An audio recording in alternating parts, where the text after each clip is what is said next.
40ഓളം പേർ കൊല്ലപ്പെടുകയും 1000-ലേറെ പേർക്ക് അതിഗുരുതരമായി പരിക്കേൽക്കുകയും ചെയ്ത പേജർ വോക്കി ടോക്കി സ്ഫോടന പരമ്പരകൾക്ക് പിന്നാലെ ഹിസ്ബുല്ലയെ ലക്ഷ്യമിട്ട് ലെബനനിൽ ഇസ്രായേലിന്റെ അതിശക്തമായ വ്യോമാക്രമണം. തെക്കൻ ലെബനനിലെ ഹിസ്ബുല്ല താവളങ്ങളിലാണ് ഇസ്രായേൽ സേന ബോംബിട്ടത്. വ്യാഴാഴ്ച പുലർച്ചെ ഇസ്രായേലിലെ 3 സൈനിക കേന്ദ്രങ്ങളെ ലക്ഷ്യമിട്ട് ഹിസ്ബുല്ല സംഘം റോക്കറ്റും ഡ്രോണുകളും അയച്ചിരുന്നു. ആ ഡ്രോൺ ആക്രമണത്തിൽ 2 ഇസ്രായേൽ സൈനികർ കൊല്ലപ്പെടുകയുണ്ടായി. അതിന് പിന്നാലെയാണ് ഇസ്രായേൽ വ്യോമാക്രമണത്തിലൂടെ പകരം വീട്ടിയത്. 40ഓളം പേർ മരണമടയുകയും 1000-ലേറെ പേർക്ക് ഗുരുതരമായി പരിക്കേൽക്കുകയും ചെയ്തിരുന്ന ഇലക്ട്രോണിക് ഡിവൈസ് സ്ഫോടന പരമ്പരകളുടെ ഉത്തരവാദിത്തം ഇസ്രായേൽ ഏറ്റെടുത്തിട്ടില്ല എങ്കിലും അതിന് പിന്നിൽ ഇസ്രായേൽ തന്നെ എന്നുറപ്പിച്ചിരിക്കുകയാണ് ഹിസ്ബുല്ല സംഘം. അതോടെയാണ് ഇസ്രായേലിനെതിരെ ഹിസ്ബുല്ല നേതാവ് യുദ്ധപ്രഖ്യാപനം തന്നെ നടത്തിയത്. 6 ലക്ഷത്തിലേറെ ഇസ്രായേലികൾ നേരത്തെ നാടുവിട്ടുപോയിരുന്ന വടക്കൻ ഇസ്രായേലിലെ സൈനിക കേന്ദ്രത്തിന് നേരെയായിരുന്നു ഹിസ്ബുല്ലയുടെ ഡ്രോൺ റോക്കറ്റ് ആക്രമണങ്ങൾ.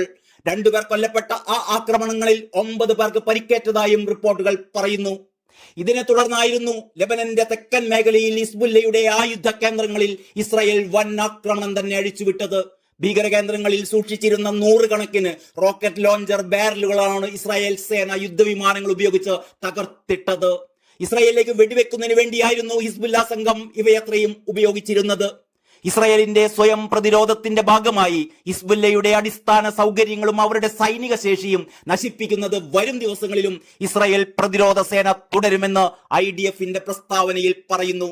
ഹിസ്ബുല്ല ഭീകരർ സന്ദേശം കൈമാറുന്നതിനായി ഉപയോഗിച്ചു വന്നിരുന്ന പേജറുകളും വാക്കി ടോക്കികളും പൊട്ടിത്തെറിച്ച് ലെബനനിൽ 40ഓളം പേർ കൊല്ലപ്പെട്ടതിന് ശേഷം ഇസ്രായേൽ ഹിസ്ബുല്ലയ്ക്ക് നേരെ നടത്തുന്ന അതിശക്തമായ ആക്രമണമാണിത്.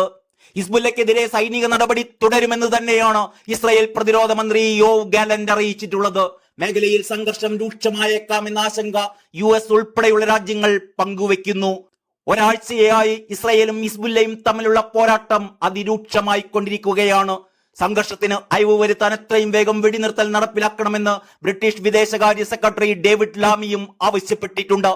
അതേസമയം ലെബനനോട് അതിർത്തി പങ്കിടുന്ന ഇസ്രായേലിന്റെ വടക്കൻ മേഖലയിൽ നിന്ന് കുടിയൊഴിക്കപ്പെട്ട തങ്ങളുടെ പൗരന്മാർക്ക് എത്രയും വേഗം അവരുടെ വീടുകളിലേക്ക് തിരികെ എത്താനുള്ള സൗകര്യമൊരുക്കുമെന്ന് പ്രധാനമന്ത്രി ബെഞ്ചമിൻ നെതന്യാഹു പറയുകയും ചെയ്തിട്ടുണ്ട്.